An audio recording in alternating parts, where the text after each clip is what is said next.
numara kuzirasa wongera ukatugaruka. Uburusiya ntabwo bwatangaje rimwe cyangwa kabiri ko buri gushyira imbaraga mu gukora artificial intelligence weapon.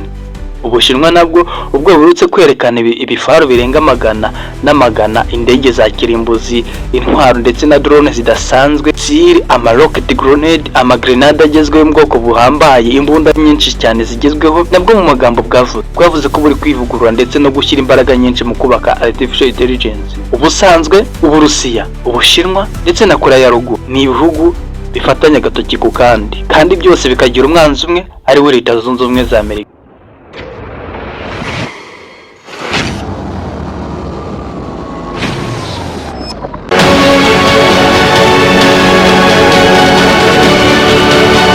Ikaze niba rugambye rugeze kuri uyu muyoboro wacu, kanda subscribe, like, share ndetse na comment. Ingendi Tenacious Spirit icyarimwe.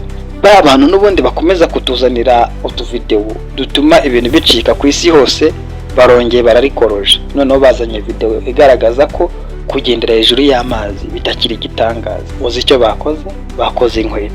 Ubu baravuga ngo abanyasiyansi bamaze kwerekana ko kugendera hejuru y'amazi bitakiri igitangaza. Ibintu bizwi ko byakozwe n'umuntu umwe ku isi kuva isi yaremwa, Yesu Kristo. Mu Rwanda higeze kubaho ibintu bisa nk'ibi ngibi ubwo umwami umwe w'u Rwanda